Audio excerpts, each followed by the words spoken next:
Before we jump into the course, there's a few things I need to make sure that you're paying attention to, just for safety purposes.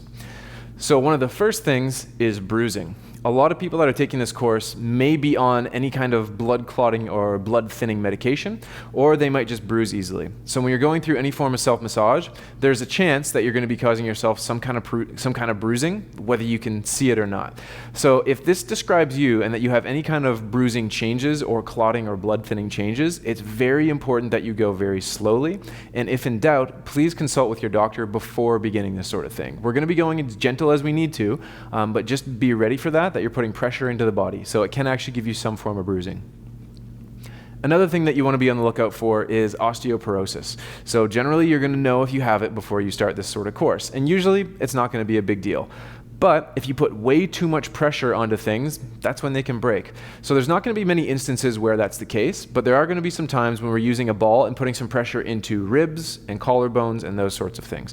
So those are the kind of bones that can actually break much more easily if you have osteoporosis. So it's really important that you know going into it, if you have osteoporosis, it's very important that you go very gently, especially the first time we go through this course, just to gauge exactly how you're going to feel and to make sure that you're safe. I'd also like to talk very quickly about pain, and I don't mean pain as a result of what we're going to do, but I mean pain that you're bringing with you to this course. So certain kinds of pain are wonderful when it comes to massage. You can actually get rid of a lot of little discomforts and tightness and just nagging little things with a little bit of self-massage here and there. But there are certain kinds of things that you can't, and there are certain kinds of things that I want to make sure that you're well aware of before we start. So the first is going to be a new pain.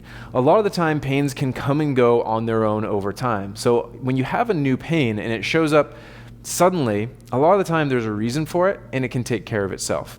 But if you have a new pain that's sudden, especially if it's sudden and it's severe to the point where it's causing your heart rate to change, or it's causing you a lot of discomfort, or it's affecting how you sleep, it's really important that you don't immediately jump into trying to self-massage that as soon as you can. Especially as we age, that can be a whole host of other things, and we want to make sure that that's addressed before we jump in. I would rather you spend your time on pains that have been there for a long time or tend to come and go and we know are not associated with anything a little more dangerous.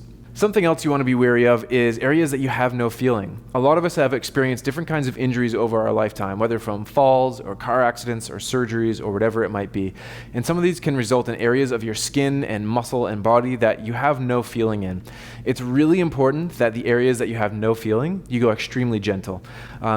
You'll probably find that even areas that you don't have perfect feeling in them, when you put deep pressure into an area, then you'll actually feel it. There's almost no such thing as an area you're going to have no feeling in: the bones, tendons, ligaments, skin, all of it. But there are some. So if you've had an injury that has caused you to have complete numbness and lack of feeling in the area, it's very important that you go gentle, and I'd prefer that you use the other side as your benchmark for just how much pressure you can put into that area. Something else to be aware of is that you can actually get pain that is referred. It's not necessarily going to be coming from the area that hurts itself. So a really common example of this, for instance, is pain into pinky finger and ring finger. And that comes from our ulnar nerve, which a lot of the time is the nerve that we hit when we hit our funny bone. If you've ever hit your funny bone before, you know that it immediately causes pain into your pinky finger. Doesn't mean that there's a problem with your pinky finger. It means there's a problem with the fact that you hit your funny bone up near your elbow.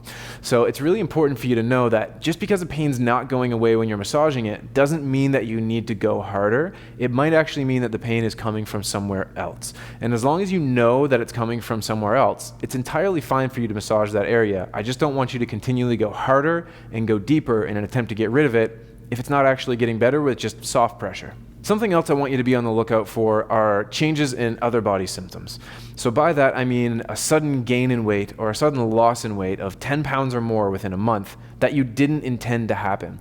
So if you've all of a sudden had 10 pounds added to your frame, or you've had 10 pounds lost from your frame, and this wasn't intentional due to a weight loss or weight gain program, then it's something you need to pay attention to and talk to your doctor about.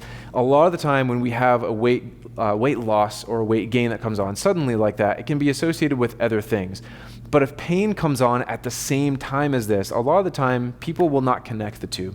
So if you have a new pain in your body that came on at around the same time as weight gain or weight loss, it's really important that you seek medical advice for this. The same can be said for changes in bowel, bladder, or sexual function. So if you've had a change in any of those and it showed up at around the same time as your pain, or the pain that you have is in the same general area, it's really important that you seek medical care for this before beginning this course. So if you've had a weight gain or loss, or if you've had a change in any sensation in your body, any neurological function, any bowel, bladder, or sexual function, and any of that came on around the same time as pain, it's really important that you seek medical care before trying to massage out the pains associated with it. One other thing to be on the lookout for is balance and dizziness issues. There's no reason that you can't take this course with balance or dizziness issues. Why am I having a hard time saying that?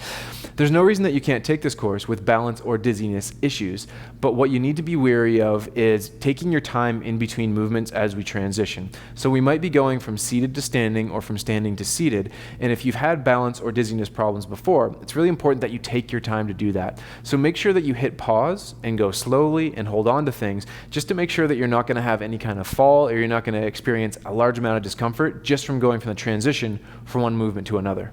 The last thing that I want to talk about is previous injury in an area. So if you're like me, you've injured a lot of different things over your life doing a lot of different activities. Some of these injuries have potentially resulted in surgery, and they've potentially resulted in a deformity, and sometimes you might have screws or plates in there. So almost anywhere that we get a screw or a plate put into a bone, it can actually result in a really tender area, usually right at the very ends. So if you have a screw put anywhere in, it's really important that around those screws that you're particularly gentle, and you might even want to skip those areas entirely. It could be that it's in a wrist, it could be that it's in a shoulder, it could be that it's in a neck or a collarbone or a shoulder blade, a whole bunch of different places. But anywhere that you've had a screw put into a bone, inherently that screw is going to be quite tender.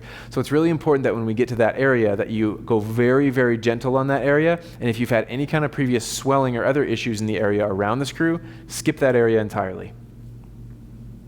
That's it for today. Let's get jumping into the course.